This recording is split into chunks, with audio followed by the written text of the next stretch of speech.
29장입니다.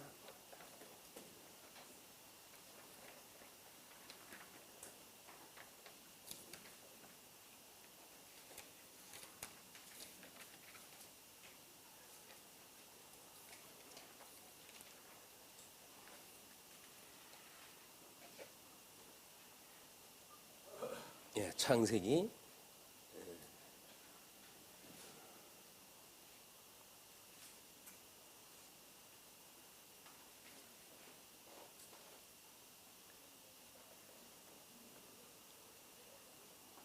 29장 1절부터 보시겠습니다. 야곱이 길을 떠나 동방 사람의 땅에 이르러 본즉 들에 우물이 있고 그 곁에 양 세 떼가 누워 있으니 이는 목자들이 그 우물에서 양 떼에게 물을 먹임이라. 큰 돌로 우물 아귀를 덮었다가 모든 떼가 모이면 그들이 우물 아귀에서 돌을 옮기고 그 양 떼에게 물을 먹이고는 우물 아귀 그 자리에 다시 그 돌을 덮더라. 야곱이 그들에게 이르되 내 형제여 어디서 왔느냐? 그들이 이르되 하란에서 왔노라. 야곱이 그들에게 이르되 너희가 나홀의 손자 라반을 아느냐? 그들이 이르되 아노라. 야곱이 그들에게 이르되 그가 평안하냐? 이르되 평안하니라. 그의 딸 라헬이 지금 양을 몰고 오느니라. 야곱이 이르되 해가 아직 높은즉 가축 모일 때가 아니니 양에게 물을 먹이고 가서 풀을 뜯게 하라. 그들이 이르되 우리가 그리하지 못하겠노라. 때가 다 모이고 목자들이 우물 아귀에서 돌을 옮겨야 우리가 양에게 물을 먹이느니라. 우리 29장서부터의 36장까지를 야곱을 통한 선민의 그 생육이라고 하는 측면으로 제목을 크게 잡아놨습니다. 물론 이거는 야곱과의 선민 언약에 준하는 거죠. 우리가 열조와의 언약이라고 이제 구분을 했어요. 열조와의 언약. 이 열조라고 하는 거는 지금 이스라엘에서 우리 아브라함, 그 다음에 이삭, 야곱. 이 세 명을 우리가 열조라고 이렇게 이야기를 합니다. 그렇기 때문에 우리 과거에는 열조와의 언약을 단순 반복적으로 아브라함과의 언약, 이삭의 언약에 대한 계승, 또 언약에 대한 계승, 단순 반복으로 이야기를 했는데 그렇지 않다. 왜냐하면 아브라함은 열국의 아비가 되어진다고 약속을 했고, 이삭에게는 야곱과 에서라고 하는 이 야곱과 에서라고 하는 두 아들을 통해서 하나님의 그 예정 섭리가 무엇인지, 그래서 선택과 유기, 이 내용을 보편적으로 설명할 방식이었었고요. 야곱이라고 하는 것은 12아들을 통해 가지고 이 12아들은 언약자손이죠. 이건 언약자손. 이건 장차 예수님이 와가지고 12제자를 통해서 주님의 몸된 교회 기둥을 세우실 것에 대한 모형적인 그런 그 섭리이기 때문에 세분화되어져 가지고 전혀 다른 이런 거 언약이 되어진다. 그래서 언약대로 이루신 건 맞지만 언약의 내용은 더욱 구체화되어져 가는 것이 열조의 언약이라고 우리가 늘 확인했다 했던 겁니다. 그래서 모든 것을 심플하게 만들어내면 단순하게 그냥 언약대로 이루시는 거야 라고만 말한다고 한다면 그렇게 쉬울 수가 없어요. 왜? 그냥 언약대로 이루시는 거니까. 성경 어디를 봐도 그냥 언약대로 이루시는 거거든요. 그렇기 때문에 상당히 내용은 쉬워요. 근데 구체성이 떨어집니다. 구체성이 떨어진다는 이야기는 우리 신앙생활도 마찬가지죠. 우리 하나님의 그 말씀을 얼마나 이해하는가에 따라서 영적 예배를 드릴 때 구체적인 우리의 영적 예배 활동이 가능해지는데, 그렇지 않게 되어지게 되면 뭐 다 하나님이 하게 하시는 건데 뭐 이래가지고 마치 운명론자들처럼 이렇게 복음을 받아들여 가지고 하나님이 섭리하시는 건지 마귀가 인도하는 건지 몰라요 제대로. 우리가 이런 걸 구체화되어지는 건 매우 필요하다. 특별히 이제 성도들한테는 영적 영역이라고 하는 것이 전방위로 해가지고 저 음부의 권세가 공격을 하기 때문에 우리가 마귀가 어떻게 우리를 미혹하는지 이런 구별을 할 필요가 있다. 그래서 좀 더 우리가 이런 다각도로 체크리스트를 만들어서 구체적인 이런 그 체크리스트에 의해 가지고 미혹을 경계하고 그리고 하나님의 선한 뜻을 분별하고 영적 예배를 적극적으로 해가는 것이 성경 신학적인 실천 신학이라고 보여집니다. 왜냐하면 하나님께서 성경을 아는 것만큼 하나님에 대한 지식을 갖게 되어지고 하나님에 대한 지식을 아는 것만큼 우리들에 대한 지식을 알거든요. 그렇기 때문에 끊임없이 하나님 앞에 우리가 기도할 내용들이 만들어지고 섭리를 갖다 해가신다고 하는 우리 그동안의 대전제를 가지고 이 야곱과의 언약을 우리가 살펴볼 필요가 있는데 그 야곱과의 선민 언약의 내용 중에 야곱이 받은 복과 언약에 대한 것을 이제 28장까지 우리가 확인했다 했고요. 그 다음에 이제 29장서부터 36장까지의 내용은 야곱을 통한 선민 생육이에요. 이 언약 자손에 대한 생육, 우리 이 생육이라고 하는 거는 생육하고 번성하라라고 했을 때 낳고 기르는 문제예요. 하나님께서 12아들을 어떻게 낳게 하고 어떻게 육성해 가는가, 이것이 구체적으로 언약 자손을 섭리해 가시는 내용입니다. 이 섭리 내용이 하나님께서 어떻게 12아들을 낳게 하시고 어떻게 길러 가시는가에 대한 이야기거든요. 요거를 설명하기 위해서 지금 이제 29장서부터 30장까지의 내용이 야곱의 선민 준비예요. 이제 예정되어진 사람들을 어떻게 준비를 갖다 하시는가에 대한 내용이기 때문에 그런 맥락에서 29장 1절로 8절 하란에 도착한 야곱이 소개가 되어집니다. 그러면 지금 하나님께서 이 야곱을 형 에서를 피해 가지고 이제 이 형 에서를 피해 가지고 그리고 야곱이 지금 갈대아 우르 쪽으로 해 가지고 삼촌 집에 가는 거 아니에요?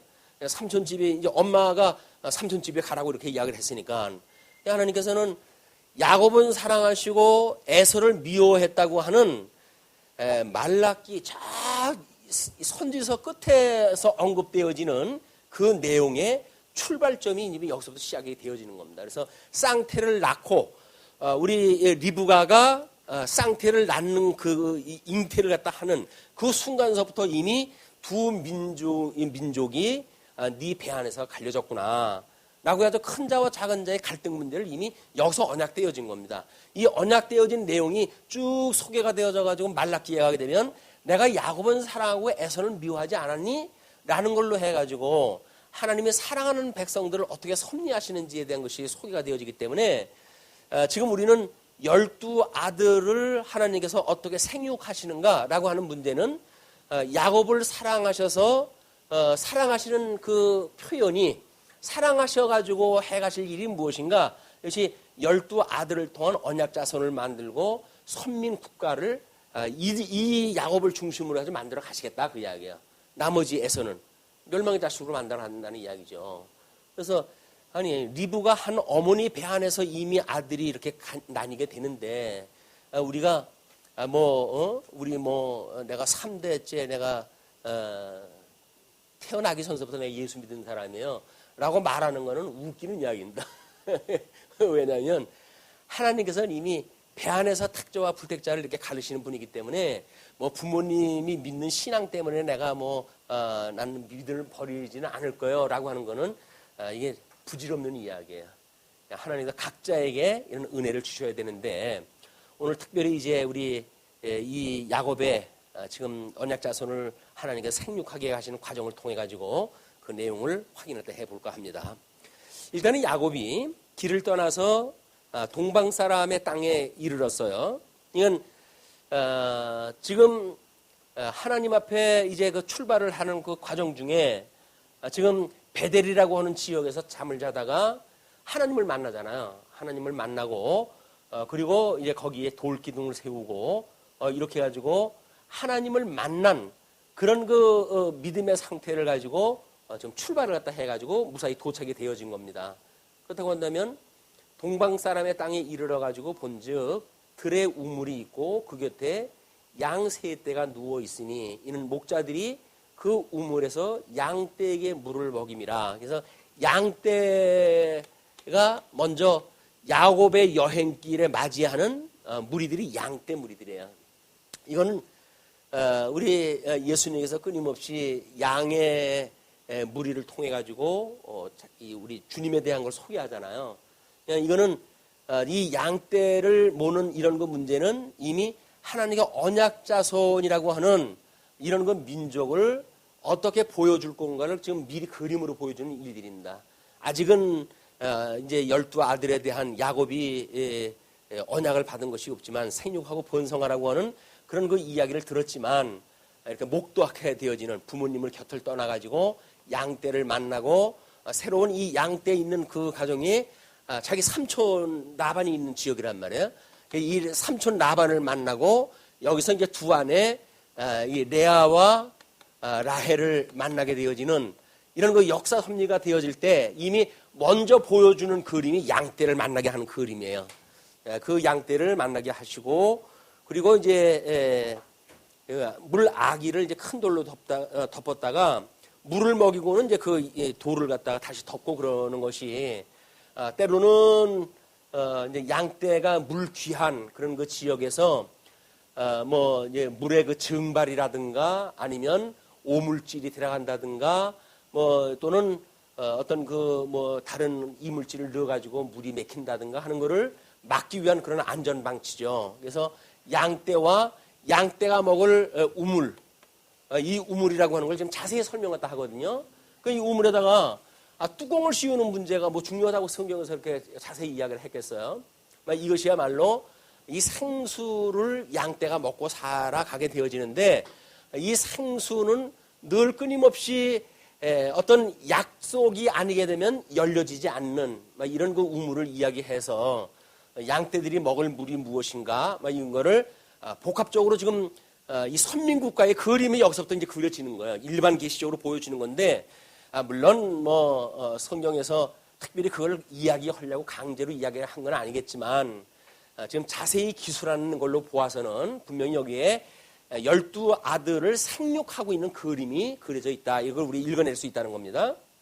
그러면서 야곱이 그들에게 이르되 내 형제여 어디서 왔느냐? 그들이 이르되 하란에서 왔노라 라고 해가지고 이 삼촌 라반이 있는 하란 지역에서 지금 왔다는 거예요. 자, 물론 이 양떼 지금 세 떼의 양떼가 있는데 양떼의 목자들입니다. 목자들이 하란에서 온 거예요. 근데 이거는 어떻게 보게 되면 이 야곱이 이쪽으로 찾아갔지만 찾아간 야곱의 행위만 있는 것이 아니라 하나님께서 하란이라고 하는 그곳에 양떼를 모는 목자들을 마중을 보낸 거 아니에요, 이게. 하나님께서 일방적으로 야곱만 찾아가는 것이 아니라 찾아가는 자가 있으면 그걸 맞이하는 자까지 하나님께 다 섭리를 다 하신 겁니다. 이게 하나님께서 우리를 섭리하시는 은혜의 섭리라고 보여져요. 사도 바울이 마지막 포로의 몸으로 해가지고 로마 지역으로 갔을 때 풍랑을 이제 다 겪고 그리고 그가 이제 그 로마로 입성을 하게 되잖아요. 그 입성하게 되어지는 그 도성이 과거에 로마 제국의 그 장군들이 싸움에서 이기면 승전고를 올리고 들어가던 그 길입니다. 그 길을 사도 바울이 걸어가요. 들어가요. 그쪽 입성을 해요. 물론 죄수의 몸으로 다른 사람들이 환영하는 사람들도 없는 것 같이 가지만 거기 믿음의 사람들이 그를 맞이하잖아요. 예? 그 주막거리에서 그 사도 바울을 맞이하거든요. 믿는 사람들이. 하나님께서 미리 보내주시는 거예요. 다 맞이할 자를 보내주신다. 그래서 결코 혼자가 아니라고 하는 걸 이런 방식으로 하나님의 섭리하다 해 가시기 때문에 우리 성도라고 하는 것은 이웃과의 관계가 매우 중요한 거지요. 하나님의 위로는 하나님을 사랑하고 이웃을 내 몸같이 사랑하라고 하는 그런 그 관계는 일방적인 성도들의 삶은 없다는 거예요. 쌍방간의 어떤 그 교제를 통해서 하나님의 은혜를 깨닫게 되어지지 일방적으로 해가지고 독불장군이 없어요. 그래서 우리 교회에서 특별히 조심을 갖다 해야 될 것이 모든 걸 다 가지고 있다고 착각을 하는 사람들인 거예요. 그렇지 않다. 하나님 섭리를 갖다 하실 적에는 보내는 자가 있으면 맞이하는 자가 있고 다 상합의 그런 원리를 작동을 시켜가지고 독주를 하지 못하도록 되어져 있어요. 모든 은사도 마찬가지고 믿음의 분량도 마찬가지고 형제의 상합의 원리를 따라가지고 하나님이 일을 갖다 해가게 하신다. 이걸 배우게 되면 교회에서 독불장군 노릇을 할 까닭이 없죠. 이런 원리를 모르게 되면 우리는 독불장군이 되어져가지고 모든 걸 내가 다 장악을 한다는 착각을 가지고 우리가 이런 교회 생활도 하는데 그렇지 않습니다. 교회 생활이야말로 철저하게 분업화되어져 있는 그 일. 모든 그런 은사도 전부 나뉘어져 있어요. 홀로 설 수가 없어요. 같이 우리 그 구성원들이 함께 살아가도록 하나님의 섭리가 하신다. 그것이 언약 자손이라고는 예수 그리스도 안에서 결속되어져 있는 교회의 모습인 거예요. 교회는 이런 구성원들 전체로 해서 만들어지는 일이지 어떤 뭐 아주 유명한 한 사람에 의해 되어지는 일들이 아니다. 그것이 가능하다 하면 예수님께서 그냥 혼자 해버리시죠. 모쪼록 그 가난한 자들을 불러가지고 복음을 가르치고 그걸 뭐 아무리 가르쳐도 알아듣지도 못하는 그런 제자들에게 그걸 설명을 하고 가르치셨겠어요. 그것이 하나님께서 해가신다고 하는 걸 보여주는 방법이 가난한 자들에게 복음을 듣게 하시고 그들로 하여금 이런 상합의 원리를 깨닫고 겸허한 마음으로 겸손한 마음으로 주의 봉사 일을 감당하게 하셨다. 이런 그 원리를 우리가 읽어낼 수가 있는 겁니다. 자, 그런데 그 손자 라반을 아느냐 그랬더니 그들이 안돼요. 그 안다라고 하는 거는 이미 이 하란에서 이제 그를 맞이하러 온 건데 야곱이 그들에게 이제 그렇게 이야기를 하니까 그 야곱이 그들에게 이르되 그가 평안하냐? 삼촌의 안부를 묻습니다. 그러면 이제 이 이삭이 리브가를 얻게 되어졌을 때 이 라반 이 집으로부터 지금 이 리브가가 온 거예요. 그러면 리브가가 그 하란 지역에서 와가지고 그다음에 야곱과 에서를 낳고 야곱이 지금 여행을 왔다 하는 거니까 약 한 95년, 100년 가까이 되어진 세월입니다. 이때로부터 100년 세월이 가까이 되어진 거예요. 그러면 라반이 이 야곱에 대한 라반과 야곱에 대한다고 한다면 연대상으로 하면 약 100여 년 가까이 지금 차이가 나는 거 아니겠어요? 그때에 이런 그 지나간 가족사를 통해 가지고 어떻게 하나님께서 이런 그 섭리를 갖다 해가시는가라고 하는 그거를 우리는 하나님과 대를 이어가면서 이 일을 갖다 해가시는 거 아닙니까? 하나님은 아브라함의 하나님이요, 이삭의 하나님이요, 야곱의 하나님이다라고 표현을 갖다 하는 그것이 살아계신 하나님, 이 하나님이 살아계신 영원하신 하나님에 대한 이걸 설명하는 방법이었어요. 나는 아브라함의 하나님이요, 이삭의 하나님이요, 야곱의 하나님이다. 그래서 산자의 하나님이라고 하는 그거를 설명하는 방법이었기 때문에 지금 시간적으로 하여금 100여 년의 세월이 지나갔지만 하나님께서는 여전히 하나님의 그 계획을 일사불란하게 변하지 아니하고 이루어 가신다. 그러니까 여기서 인간이 자기 수완만큼 살다가 그냥 하나님께서 오라고 그러면 가시는 거예요. 자기가 아니면 뭐가 안 된다고 해가지고 뭐 아구다툼을 하고 뭐 술을 쓰고 이게 얼마나 부질없는 일입니까? 하나님께서 어련히 다 준비를 갖다 해가지고 섭리를 갖다 해가신다고 뭘 자기가 아니면 안 됩니까? 자기가 안 되긴. 자기는 이 세상에 없어도 되네요. 하나님께서 다 해가신 일이기 때문에. 근데 뭐 자기가 아니면 안 된다고 생각이 드니까. 이제 고부간의 갈등 문제도 다 이런 거예요. 다 이제 아기 그 장성하게 되면 부모의 곁을 떠나가지고 또 한 세대가 이루고 그러지는 거 아니겠어요? 그러면 독자적으로 어떤 자율성을 주어야지. 뭐 자기가 그냥 모든 걸 장악을 한다고 해가지고 3대를 장악을 하고 이렇게 되면 그게 독재인 거예요, 독재. 뭐 자기 자녀만 장악하는 것도 아니에요. 손자까지 너무 장악을 해가지고 넌 내 뜻대로 안 하면 안 돼. 뭐 이렇게 이야기를 하니까 사람들이 하나님께서 해가시는 건 그게 아닌데 하나님께서는 각자 맡은 역할이 달라요. 그래서 우리에게 주셨던 그런 그 일들은 그냥 우리 살아가는 동안 열심히 그래 살다 가면 된다. 나머지 일은 하나님이 다 준비하신 인물들이 해간다니까요. 뭐 자기가 오지랖 넓게 해가지고 뭐 미리 준비를 갖다 헌대는 둥 다 식은 소리예요. 준비는 무슨 준비예요. 그냥 자기 하는 것만큼 하다 가면 되지. 특별히 이덕성이가 경계해야 될 내용들이 그런 겁니다.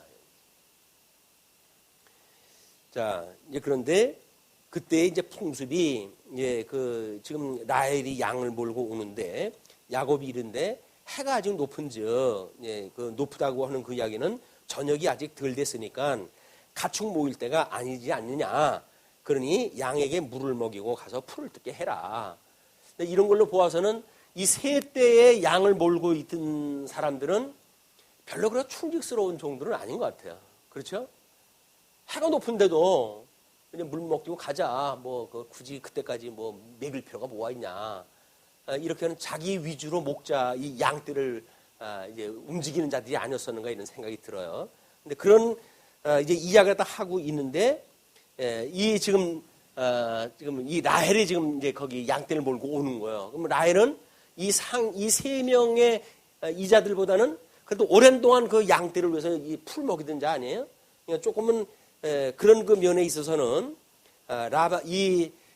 그 야곱과 어떤 애정 관계를 만들어 가는데 상당히 유익한 이런 어떤 좀 인적 구성을 가지고 있는 게 아닌가. 인격적 구성을.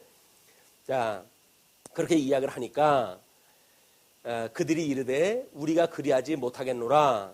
이게 뭐 지가 뭔데 와가지고 이래라 저래라 하는 거니 뭐 그런 그 마음도 들었을 거예요. 그런데 그 이유를 이렇게 됩니다.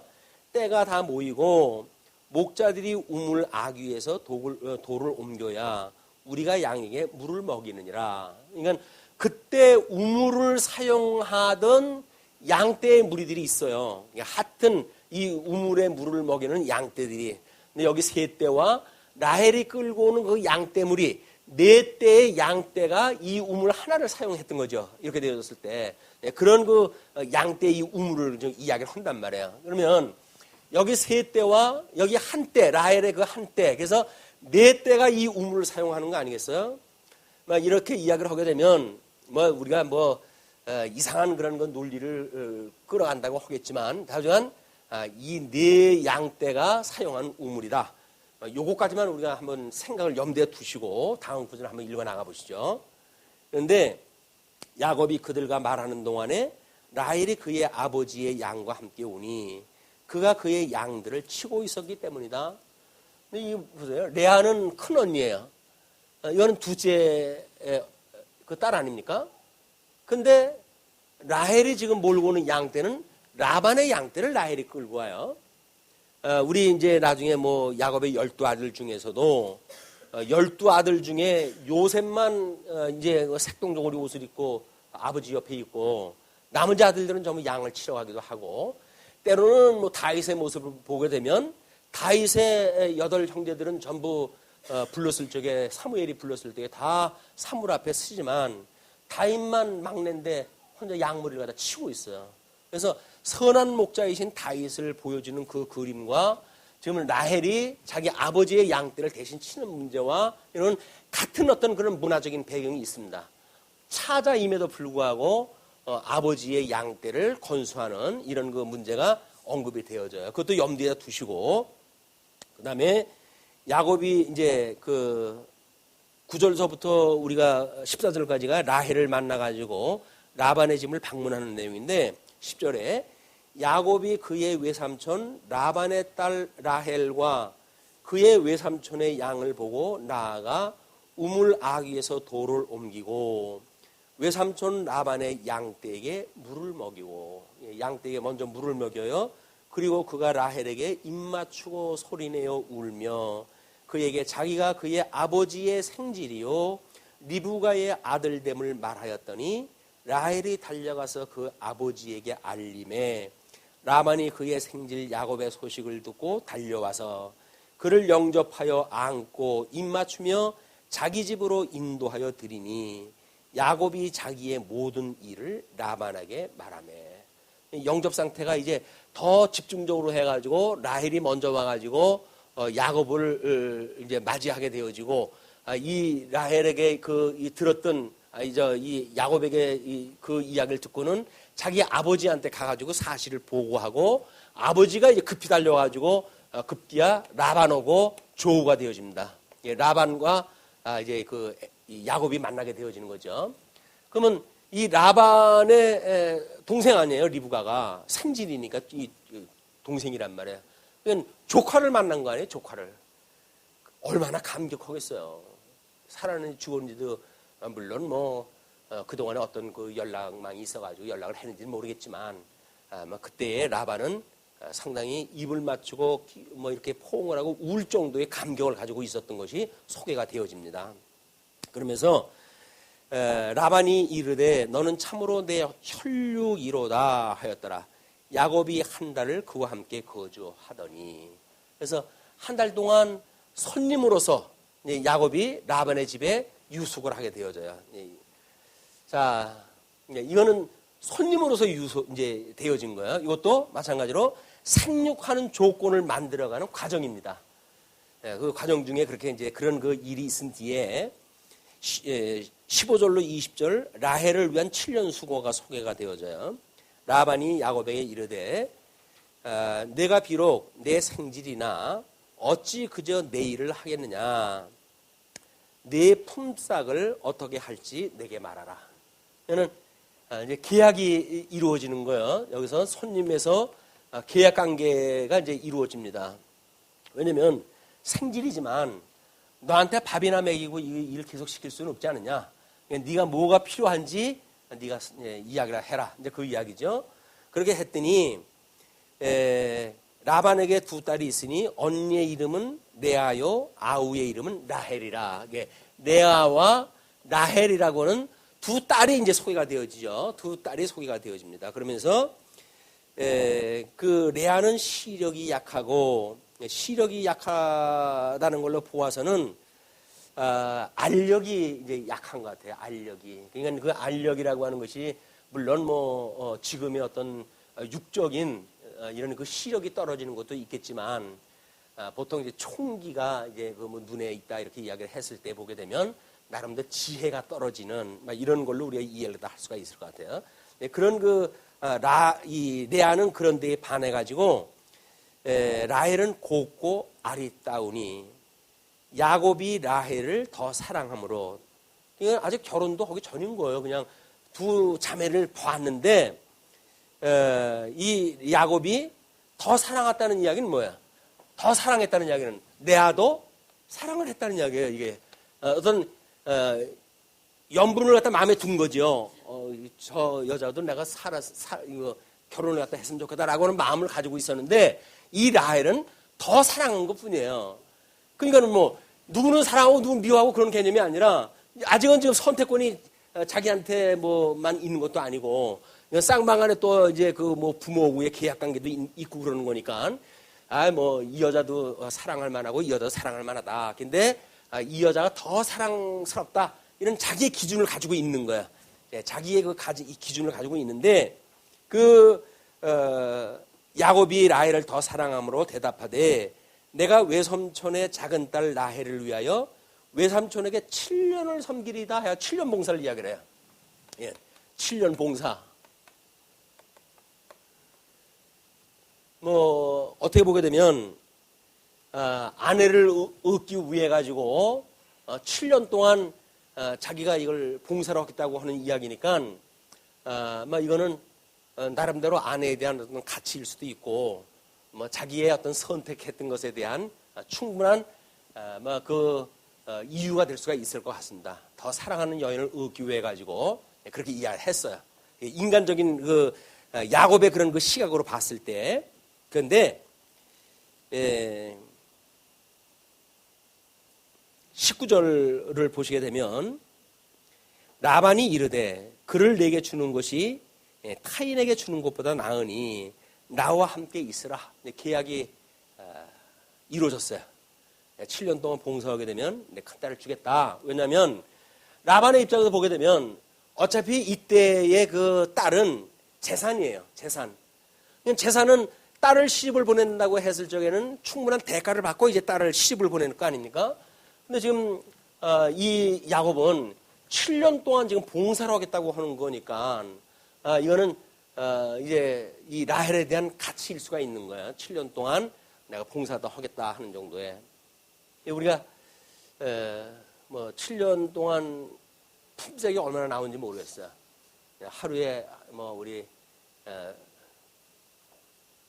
데나리온 값으로 따져가지고 이게 얼마나 그 돈이 될는지 모르겠지만 제법 되는 돈일 거예요. 7년 동안 뭐 완전 숫자를 이야기해가지고 봉사하겠다 그러니까 전폭적으로 당신의 재산 증식을 위해 가지고 내가 종로로 서겠다 그 이야기 아닙니까? 그런데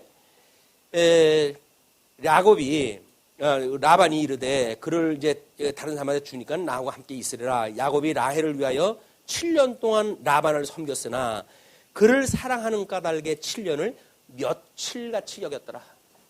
이 라헬이 7년을 봉사를 하는데 느껴지기는 며칠을 봉사한 것과 같이 이게 느껴진 거예요.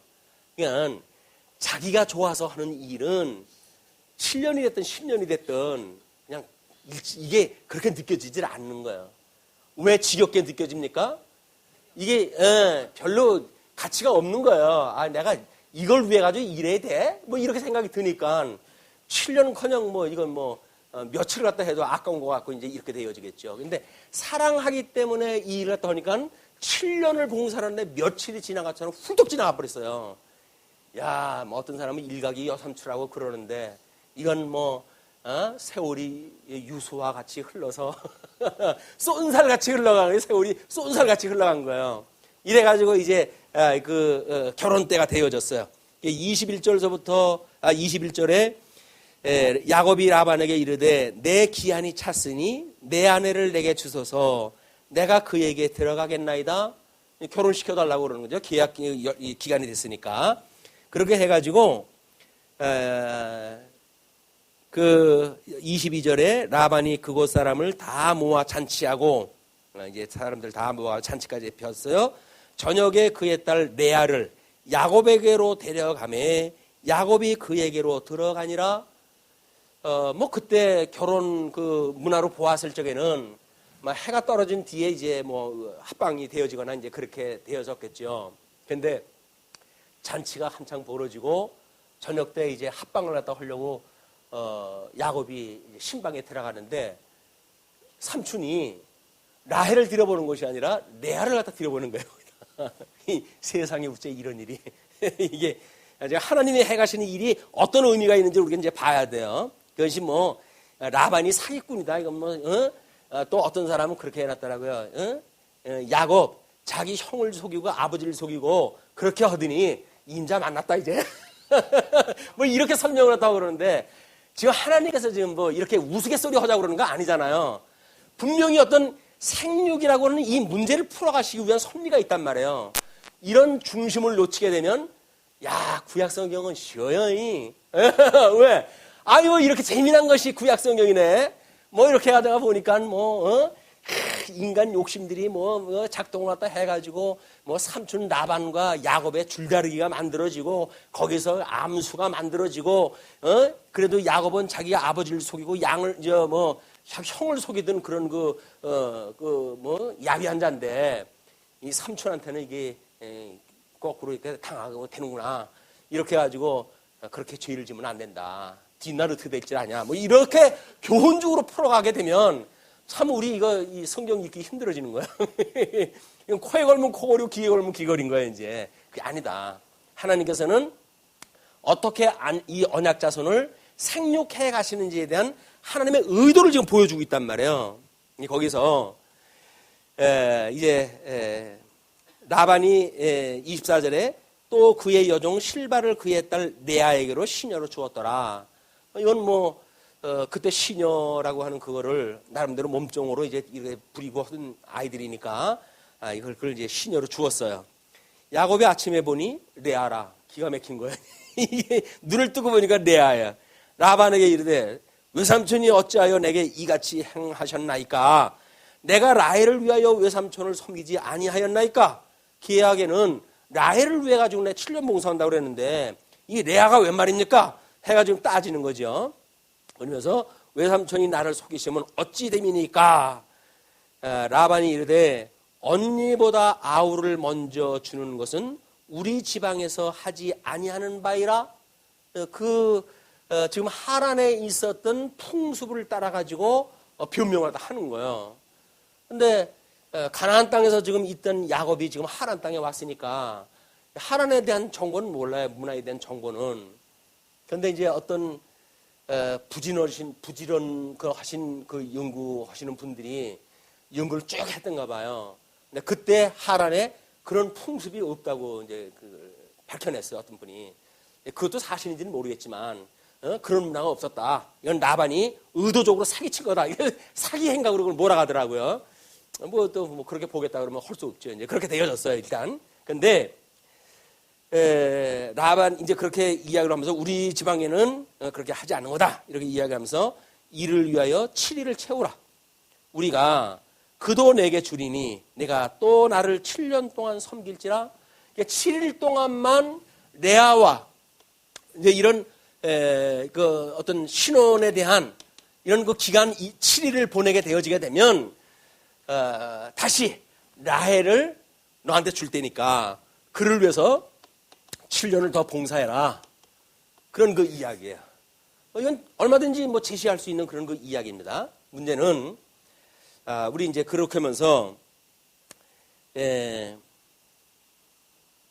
그 28절에 야곱이 그대로 하여 그 7일을 채우매 라반이 딸 라헬도 그에게 아내로 주고 라반이 또 그의 여종 비라를 그의 딸 라헬에게 주어 시녀가 되게 하며 야곱이 또한 라헬에게 들어갔고 그가 레아보다 라헬을 더 사랑하여 다시 7년 동안 라반을 섬겼더라.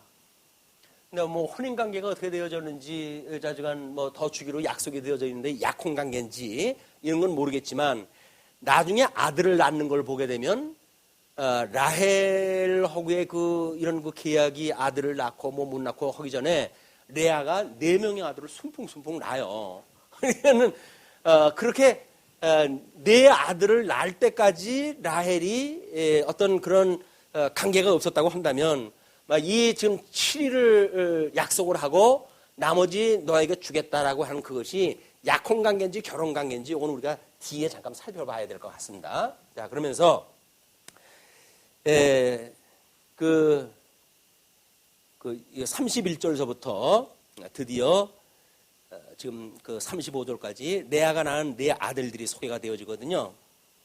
여호와께서 레아가 사랑받지 못함을 보시고 그의 태를 여셨으나 라헬은 자녀가 없었더라. 그런 걸로 보아가지고는 뭐 이 자식을 낳을 수 있는 조건이 지금 되어진 것 같아요.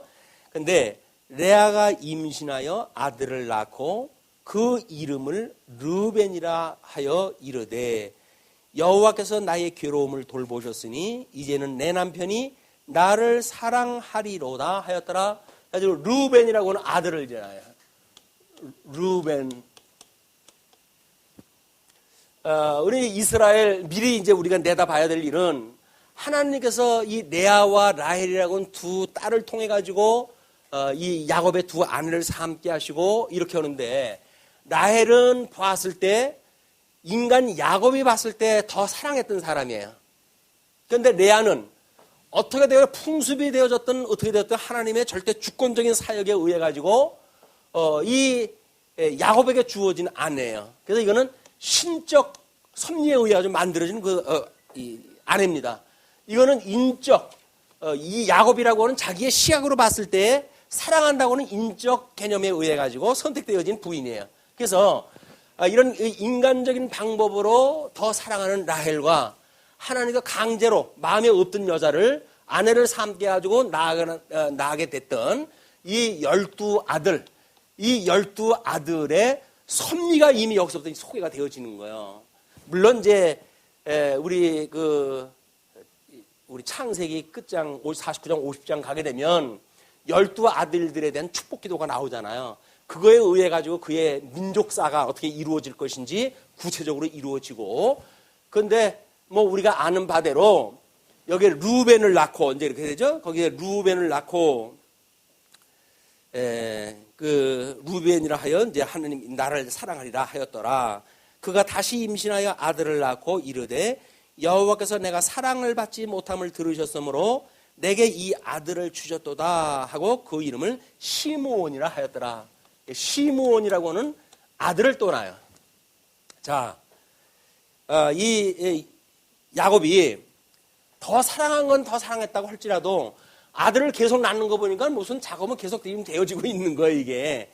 아들, 이 언약 자손을 생육하게 하는 그 작업은 계속 되어지고 있는데, 야곱이 봤을 적에는 자기가 라헬을 더 사랑한다는 것밖에 다른 이유는 없잖아요. 자기가 이렇게 아들을 계속 낳는 걸로 보아서는. 그런데 그가 다시 임신하여 아들을 낳고 이르되 여호와께서 내게 사랑받지 못함을 들으셨으므로 내게 이 아들을 주셨도다 하고 그 이름을 시므온이라 하였으며, 그가 또 임신하여 아들을 낳고 이르되 내가 그에게 세 아들을 낳았으니 내 남편이 지금부터 나와 연합하리로다 하고 그 이름을 레위라 하였더라. 셋째 아들 레위를 낳았어요. 참 레아의 그 운명이 어떻게 보게 되면 인간적으로 봤을 적에는 초라하기 짝이 없는 거야. 첫째 아들을 낳고는 내 남편이 이제 나를 사랑하겠지. 왜 아들을 낳아준 아내인데 사랑하겠지 그랬더니 뭐 변화가 없었던가 보죠. 둘째를 낳아놓고 이젠 둘을 낳았으니까 더욱 나를 사랑하겠지 라고 하는데 변화가 없는 거예요, 이 인간이. 그래서 셋째를 이제 낳았어요. 셋째를 낳는 거 보니까 뭐 사랑이라고 하는 어떤 레아가 느끼는 그런 사랑의 감각은 없었지라도 생물학적인 사랑의 관계는 계속 되어진 거죠.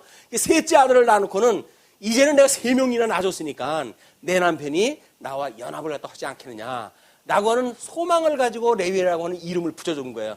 이 이름이 다 이 레아의 가슴 아팠던 마음을 그대로 심어준 이름들이에요. 이제 내 남편 뭐 오매불망 나를 좀 사랑해줬으면 하는 마음이 드는데 뭐 이거는 빈 몸뚱이만 왔다 갔다 하지 사랑하는 마음이 없는 것처럼 느껴지는 거예요. 그런 허전함을 자기 아들을 낳고 이름을 붙여줘가지고 나름대로 어떤 남편에게 받지 못하는 위로를 여기서 지금 이제 받게 되어지는 그런 모습을 보게 되어집니다. 그런데 35절에 그가 또 임신하여 아들을 낳고 이르되 내가 이제는 여호와를 찬송하리로다 하고 이로 말미암아 그가 그의 이름을 유다라 하였고 그의 출산이 멈추었더라. 유다가 이제 태어나요.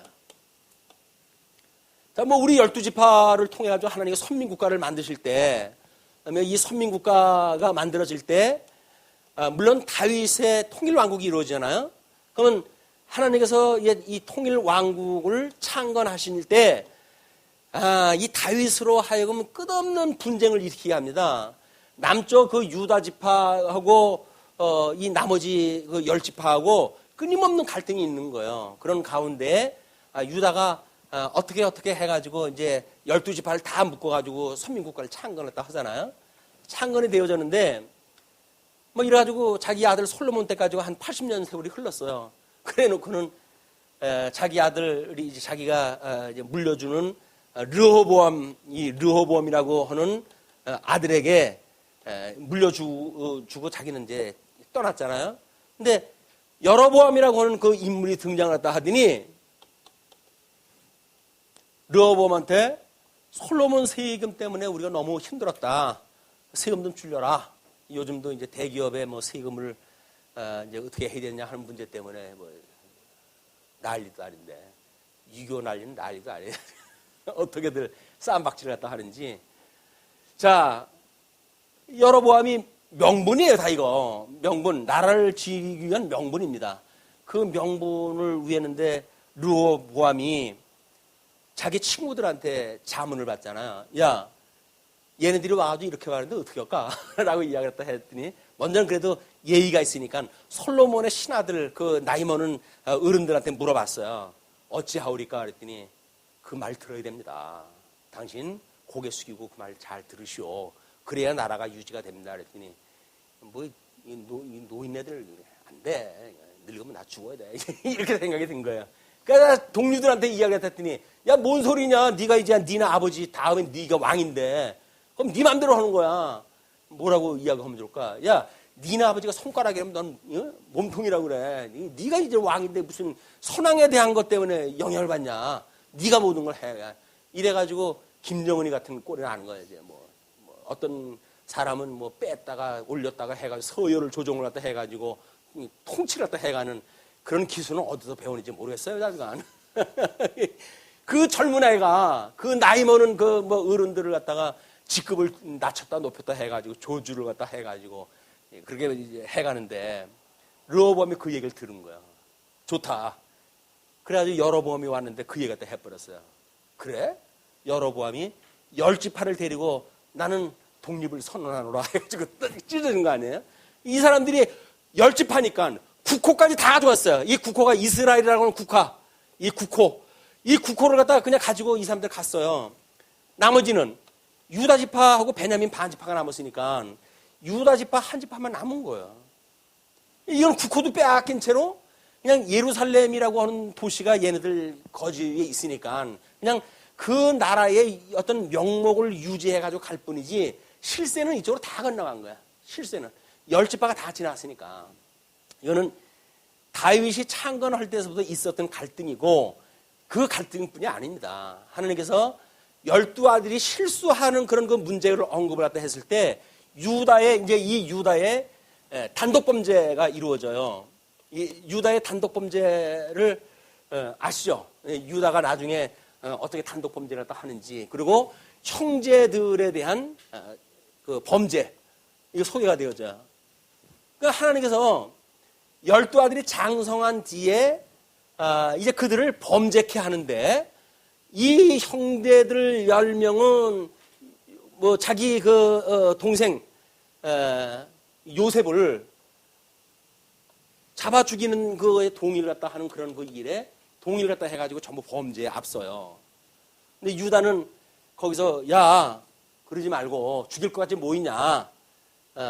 우리가 저 웅덩이에 넣었다가 뭐 우리 그렇게 우리 피에 손에다 피 묻히지 말자. 라고 이야기 갖다 해가지고 그걸 말렸어요. 왜냐하면 나중에 형제들 없는데 그걸 구출을 갖다 해내려고. 나름대로 자기는 거기는 범죄를 갖다 하지는 않았거든요.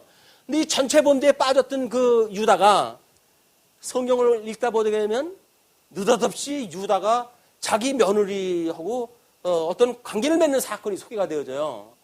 그냥 쭉 가다가 변화가 요 사건만 한 장에 텔랑 나와져 있어요. 아니, 뭐 사람이 문맥이 맞아야 될 거 아니겠어요? 글을 갖다 읽다 보게 되면 뭔가 이렇게 줄이 연결이 될 거 아니겠어요?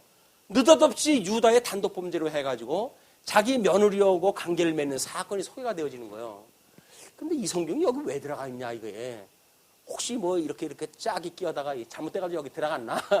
예, 자유주의 신학자들은 별 그 의문을 갖다 다 품었지요. 근데 이것이 이 유다의 단독 범죄라고 하는 그 내용과 형제의 범죄와 하나님께서 이 차별을 갖다 하는 거예요. 그래 놓고 나중에 12 아들을 다 애굽에다 집어넣고 이제 그 요셉으로 하여금 총리가 되게 해가지고 이제 그들을 선민국가를 이제 종으로 이제 있게 되어지는 그 기초를 갖다 할 때 하나님께서 범죄조차도 차별을 갖다 시키셔요. 출애굽을 갖다 해가지고 선민국가 창건되어질 때 그런 그 문제가 만들어져요. 그리고 분국이라고 하는 그런 그 현상에서 완전히 이제 북쪽 이스라엘하고 남쪽 유다하고 갈려져 버리잖아요. 그 북쪽 이스라엘은 721년에 주전 721년에 아수르에 의해서 완전히 멸망당하네요. 그 남쪽 유다는 586년에 바벨론에 의해 포로로 끌려감으로 해가지고 이스라엘 역사가 이렇게 끝이 나는가 보다 했어요. 근데 하나님께서 이게 포로 유수되어져 가는 이 이스라엘에게 다시 회복을 갖다 하게 하셔가지고, 그리고 516년에 성전을 다시 짓게 만드는 역사를 하나님이 섭리하다 해가시는 거야. 이때까지도 이제 이 586년에 포로로 끌려가기 전에 하나님께서 선민국가가 이렇게 분국되어지고 북쪽 이스라엘은 멸망되어지고 이미 국호도 다 없어지고 이렇게 되어졌을 때 요시야 임금을 들어가지고 북쪽 이스라엘에 남은 사람들, 지파 사람들을 끌어다가 이 남쪽 유다의 사람들하고 함께 해가지고 유월절 잔치를 갖다 하게 되어져. 유월절 잔치를. 그러니까 북쪽 이스라엘은 이미 아수르에 의해서 멸망이 되어졌지만 12지파에 여기서 나머져 있다고 하는 사람들은, 난다 긴다 하는 사람들은 다 쓸모 있는 사람들은 끌어갔고 별 볼 일 없는 사람들만 남아있을 거 아니겠어요? 그런 사람들을 끌어다가 유월절에 참여하게 해가지고 명목적으로 이미 요시야에 의해 가지고 이스라엘에서 그들이 이끌고 나올 때 출애굽을 할 때 유월절을 갖다 했잖아요. 이 유월절을 기억하는 작업을 여기서 하게 되어지는 거예요. 물론 창건되어지기 전에 여호수아 때에 이르러 가지고 이들이 하나님 약속하셨던 가나안 땅에 들어와 가지고 유월절 그 잔치를 갖다 제일 먼저 지키지 않습니까? 그러면 대형 사건이 있을 때마다 유월절 절기를 지키게 만들어요. 그 이야기가 뭡니까? 우리가 오전에 공부했던 것처럼 하나님께서 끝까지 견인하신다고 하는 모습을 이런 모습으로 보여주는 거야. 그래서 예수 그리스도의 십자가의 피를 뿌림을 받는 것을 기억하게 하는 사건을 통해 가지고 선민국가를 계속 유지를 갖다 시켜나가셔요. 그리고 포로로 끌려갔다가 516년이 돼가지고 돌아왔을 때 이들이 유월절에 참여했던 사람들이 다 이제 포로로 끌려가고 한 거니까 아주 516년에 회복이 되어지는 역사가 선민국가의 역사란 말이에요. 이 역사를 만드는 기초에 레아와 라헬이라고는 두 여인이 없으면 이런 문화가 만들어지질 않습니다. 성경 전 역사는 이미 여기서부터 하나님께서 이미 계획을 가지시고 주도 면밀하게 다 섭리했다 하시는 거예요. 이 어떤 야곱의 눈을 삐게 했는지 뭐 바르게 했는지는 모르겠지만 자기가 봤을 적에는 이 라헬을 더욱 사랑하는 마음을 주게 만드신 거예요. 사랑하는 것도 누가 하게 하시는 거예요? 하나님께서 이미 하게 하신 거예요. 그런 방법에 의해 가지고 레아는 덜 사랑하고 라헬은 더 사랑하고 그래가지고 하나님께서 이 레아에게는 또 이 네 아들을 주고 라헬이 시샘이 나가지고 이제 30장 넘어가게 되면 자기 몸종을 줘가지고 두 아들을 얻게 되어지고 그러다가 보니까는 이제 레아가 너는 그랬는데 나는 못하냐 해가지고 또 둘을 갖다 또 이제 줘요 또 그러니까 두 아들을 또 줘요. 그래놓고는 하나님이 탈을 열어가지고 또 두 아들을 주네 이제 라헬에게는. 그래서 레아에게는 6 아들이 만들어져요. 그리고 몸종을 합쳐서 두 아들이 되어지고 이 이제 우리 요셉하고 두 아들만 베냐민이라고 막내 아들을 주게 되어지는데 그 아들 둘만 라헬이 낳는 두 아들이에요. 그리고 이에 첩에서 그 시녀에서 난 아들이 2명이고 그래서 이쪽 패가 4명, 이쪽 패가 8명이지만 실상은 라헬을 통해 가지고 난 아들은 2이고 나머지 2명, 6명, 8명 해서 10명은 이미 라헬 외의 여인으로부터 출생한 여인이에요. 우리 야곱의 그러니까 아내가 몇 명이라고요? 4명이에요. 4대가 돼요. 4대. 4명의 때로 해가지고 이것이 만들어졌다. 이것이 하나님께서 무엇인가 묵시적으로 깨닫게 하시는 그런 그림을 미리 그려줬는데 그걸 모르고 있을 뿐이지 하나님께서는 미리 일어날 일들을 이미 뭐 수백 년의 후에 있을 일들인데 그게 하나님께 다 보여주셨다. 하나님께서 이렇게 주도 면밀하게 만사를 언약대로 이루어 가시는데 빈틈없이 해가시는 거예요. 인간의 계획이나 뭐 이런 노력이라든지 뭐 7년 봉사 이건 아주 땀을 흘리는 그 봉사 아닙니까? 그것도 하나님이 해가신다고 해도 이런 게 없는 게 아니에요. 다 나름대로 인간의 수고가 들어가고 그러죠. 그러나 하나님의 계획에 의해서 이것이 되어졌다. 이걸 우리가 종속적 자유의지라고 이야기를 했잖아요.